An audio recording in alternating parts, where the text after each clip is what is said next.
एक बार बैकुंठ लोक में माता लक्ष्मी बैठी होती हैं। तभी वहाँ पे नारद मुनि विष्णु जी से मिलने के लिए आते हैं।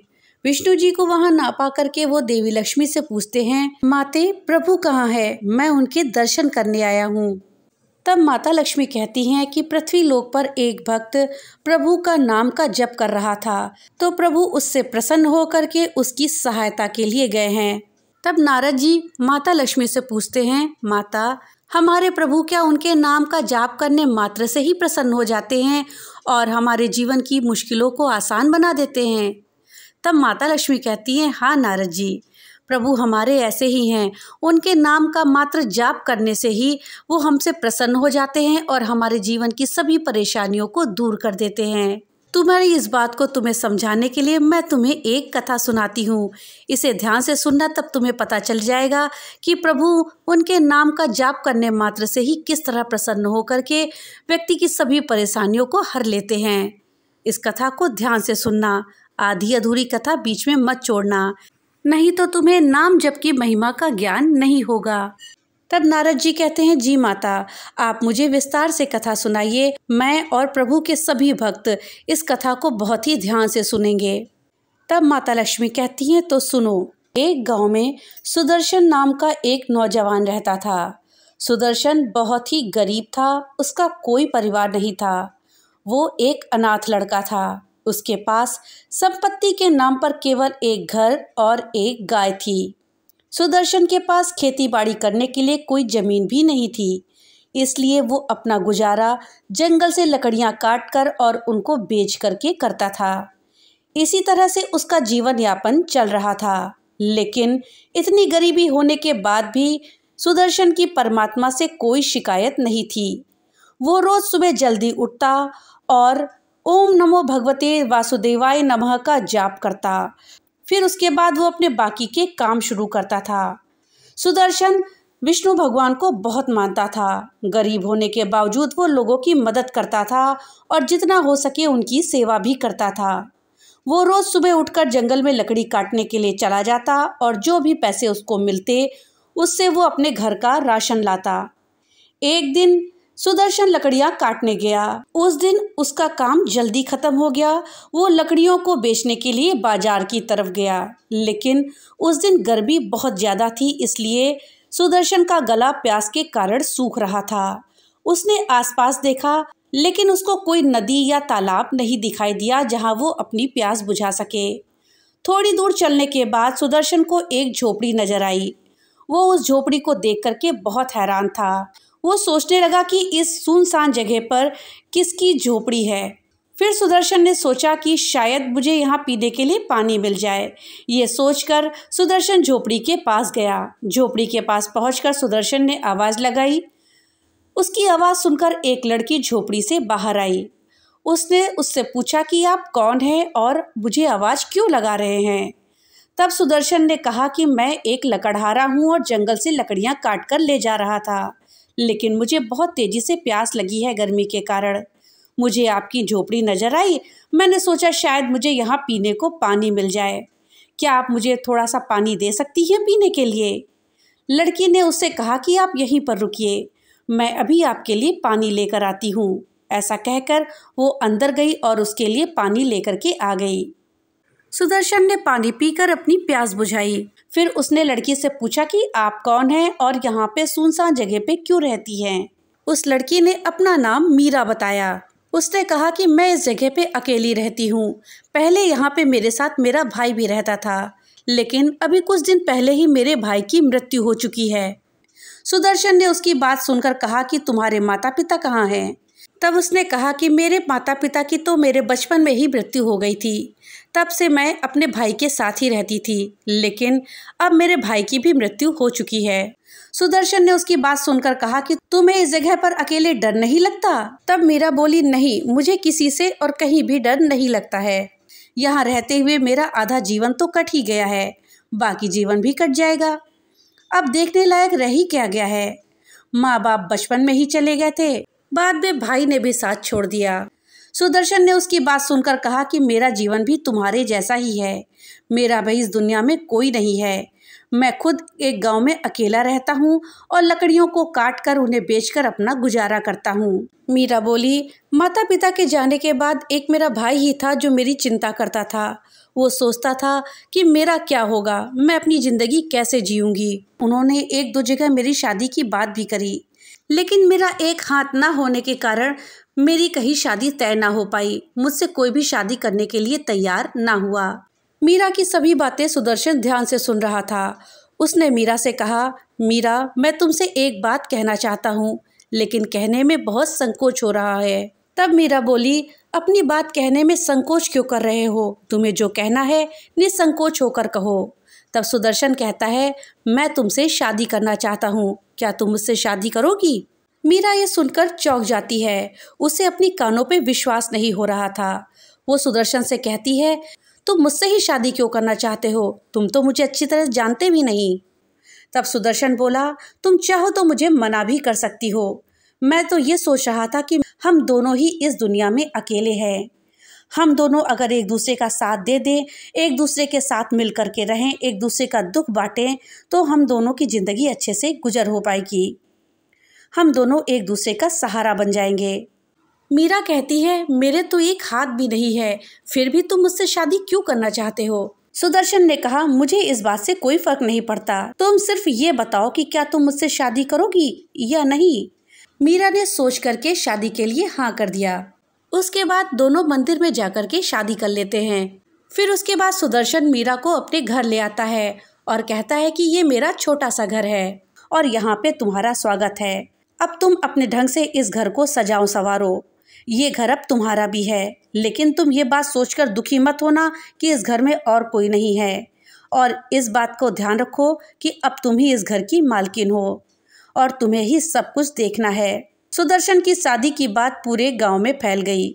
खबर सुनते ही गांव वाले सुदर्शन के घर आते हैं और उसको आवाज़ लगाते हैं। तब सुदर्शन मीरा से कहता है, लगता है गांव वालों को हमारी शादी की खबर लग गई है, इसलिए वो हमसे मिलने आए हैं। ये कह करके सुदर्शन बाहर आया। गांव वालों ने सुदर्शन से कहा, हम तो तुम्हें बहुत भोला भाला समझते थे, लेकिन तुम तो बहुत तेज निकले, अपनी शादी की खबर नहीं होने दी। सुदर्शन ने उनकी बात सुनकर के कहा, यह सब इतनी जल्दी हो गया कि बताने का मौका ही नहीं मिला, और उसने अपनी सारी बात उन गांव वालों को बता दी। तभी एक औरत ने कहा, भैया वो सब तो ठीक है, लेकिन क्या हमें अपनी दुल्हन से नहीं मिलवाओगे? ये सुनकर सुदर्शन ने मीरा को आवाज़ लगाकर बाहर बुलाया और कहा कि देखो, तुमसे गांव वाले मिलने आए हैं। मीरा घर के बाहर आती है। मीरा को देख करके गांव वाले मुंह बनाने लगते हैं। तभी एक लड़की ने कटाक्ष करते हुए पूछा, सुदर्शन भैया, क्या तुमने इसका एक हाथ काट दिया है? क्या तुमने शादी से पहले लड़की नहीं देखी थी? और अगर तुम्हें शादी के लिए कोई और लड़की नहीं मिल रही थी तो हमें बता देते, हम तुम्हारे लिए कोई अच्छी सी लड़की ढूंढ देते। ये लूली लड़की ला करके तुमने ये क्या किया? मीरा को चुपचाप यूं खड़ा देख करके एक औरत कहती है, ये मुझे लूली के साथ साथ गूंगी भी दिखाई देती है। अपनी इतनी बुराई सुनने के बाद भी चुपचाप ही खड़ी है। गांव वालों की बात सुन करके सुदर्शन को गुस्सा आ गया। उसने कहा, मेरी पत्नी लूली ही सही, लेकिन तुम लोगों को यहाँ किसने बुलाया? हमने तो नहीं बुलाया। उसकी बात सुन करके लड़की ने कहा, वो तो हमें ही शौक चढ़ा था कि मुंह दिखाई करने आ गए, लेकिन तुम्हारी दुल्हन को देखने के बाद हमें पता चला कि हमारा दिन कैसा गुजरेगा। उसकी बात सुन करके सुदर्शन ने गुस्से से कहा, तुमको किसी ने नहीं कहा था कि यहाँ आकर के मेरी दुल्हन को देखो और उसका अपमान करो। तुम सब लोग यहाँ से निकल जाओ। सभी लोग सुदर्शन की दुल्हन का मजाक उड़ाते हुए वहाँ से चले गए। इतना सब कुछ हो जाने के बाद भी मीरा कुछ नहीं बोली। सुदर्शन उसके दर्द को समझ रहा था। सुदर्शन ने उसको कहा, ये लोग तो पागल हैं, उनकी चिंता तुम मत करो, विष्णु भगवान सब ठीक करेंगे। सुदर्शन की आवाज़ सुन करके मीरा का मन कुछ हल्का हुआ। उसके बाद दोनों का जीवन सुखपूर्वक चलने लगा। सुदर्शन रोज सुबह ओम नमो भगवते वासुदेवाय नमः का जाप करता और मीरा ये देख करके खुश होती। वो भी रोज सुबह जल्दी उठती। उसके बाद राधा और सुदर्शन दोनों ही ओम नमो भगवते वासुदेवाय नमः मंत्र का जाप करने बैठ जाते। ये जाप करने से दोनों को बहुत शांति मिलती। इस तरह से उनका जीवन चलने लगा। एक दिन मीरा नदी से पानी भरने गई। जब वो नदी से पानी लेने पहुंची तो नदी पर गांव की कुछ औरतें बैठी हुई थीं। वो मीरा को देख करके उसका मजाक बनाने लगी और कहने लगी, आज इसको ऐसा सबक सिखाएंगे कि अगली बार ये पानी लेने के बारे में सोचेगी भी नहीं। फिर सभी औरतें आपस में मिल करके उसके लूलेपन का मजाक उड़ाने लगी, लेकिन मीरा ने उनकी बातों का कोई जवाब नहीं दिया और चुपचाप खड़ी उनकी बातें सुनती रही। और पानी भरने के लिए जैसे ही आगे बढ़ी तो उन औरतों ने उसे पानी भी नहीं भरने दिया। वो बिना पानी भरे चुपचाप घर वापस आ गई। जब वो पहुंची तो सुदर्शन ने उसके खाली मटके को देखकर पूछा, तुम तो पानी भरने गई थी, फिर तुम्हारा मटका खाली कैसे है? तब मीरा ने कहा, जब मैं नदी पर पानी भरने के लिए गई तो गांव की औरतों ने वहां भी मेरा मजाक बनाया। सुदर्शन को मीरा की बात सुनकर के बहुत गुस्सा आया। वो उनसे लड़ने के लिए जाने लगा, लेकिन मीरा ने उसे रोक दिया। तब सुदर्शन बोला, मैंने तो तुमसे शादी इसलिए की थी कि तुम्हारा जीवन सुखी हो जाएगा, पर मुझे नहीं पता था कि गांव वाले इतने नीच हैं, तुम्हारे जीवन को नरक बनाने लगेंगे। मीरा कहती है, इस पे तुम परेशान क्यों होते हो? इस पे तुम्हारी तो कोई गलती नहीं है। गलती तो मेरे पिछले जन्म के कर्मों की है, जो मुझे ये सब कुछ भोगना पड़ रहा है। सुदर्शन ने उसकी बात सुनकर कहा, तुम परेशान मत हो, विष्णु भगवान सब ठीक करेंगे। उसके बाद सुदर्शन ने राधा से कहा कि अब हम इस गांव में नहीं रहेंगे, हम इस गांव को छोड़ देंगे और शहर में जाकर रहेंगे। वहां मुझे कोई ना कोई काम तो मिल ही जाएगा। तब मीरा कहती है, अगर हम चले जाएंगे तो हमारे घर बार का क्या होगा? कौन हमारी गाय को देखेगा? तब सुदर्शन ने कहा, तुम उसकी चिंता मत करो, पास वाले गांव में मेरा एक दोस्त रहता है, हम अपनी गाय उसे दे देंगे। अब तुम ज़्यादा चिंता मत करो और तुम्हारे पास जो भी थोड़ा बहुत सामान है उसको साथ में ले लो, फिर हम यहाँ से चलते हैं। आज रात हम यहाँ से चले ही जाएंगे। आधी रात के समय सुदर्शन और मीरा घर छोड़ करके गांव से जाने लगे। तभी अचानक से उनके सामने एक महात्मा जी बैठे हुए नजर आए। महात्मा के चेहरे पर बहुत तेज था। दोनों ने उन्हें देख करके उनके चरणों में माथा टेका और उनके सामने हाथ जोड़कर बैठ गए। सुदर्शन ने पूछा, गुरुजी आप कौन हैं और इस भयानक जंगल में क्या कर रहे हैं? महात्मा ने उनकी बात का कोई जवाब नहीं दिया और उनसे पूछा, तुम दोनों इतनी रात में कहाँ जा रहे हो? तब सुदर्शन ने महात्मा को सारी बात बताई। सुदर्शन की बातों को सुनकर महात्मा ने कहा, तुम अपने विष्णु भगवान पर विश्वास रखो और एक दिन यहाँ मेरे पास रहो, विष्णु भगवान सब कुछ ठीक करेंगे। जहाँ पर महात्मा बैठे हुए थे उनके पीछे ही महात्मा की एक झोपड़ी थी। महात्मा ने उन दोनों को वहां सोने के लिए कहा। तब सुदर्शन ने कहा, लेकिन महात्मा जी आप कहाँ सोएंगे? तब महात्मा ने जवाब दिया, तुम मेरी चिंता मत करो, तुम अंदर जाकर सो जाओ और तुम सुबह नहा धोकर मेरे पास आ जाना। महात्मा का आदेश मानकर दोनों अंदर सोने चले गए। सुबह जल्दी उठ करके दोनों ने विष्णु भगवान का नाम का जप शुरू कर दिया। अपना नित्य क्रिया पूरा करने के बाद दोनों महात्मा के पास बाहर आए। महात्मा बैठे उनका इंतजार कर रहे थे। दोनों ने महात्मा को प्रणाम किया। महात्मा ने मीरा से कहा, बेटा सामने जो नदी है तुम विष्णु भगवान का नाम लेकर उसमें स्नान करके आओ।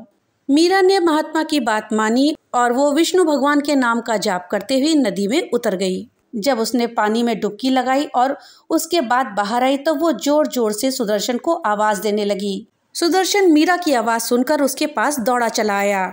मीरा खुशी खुशी सुदर्शन को अपना हाथ दिखाने लगी। वो बोली, देखो मेरा हाथ वापस आ गया है। सुदर्शन को मीरा की बातों पे विश्वास नहीं हुआ, लेकिन जब उसने मीरा के हाथों की ओर देखा तो उसे उसकी बातों पे विश्वास हो गया।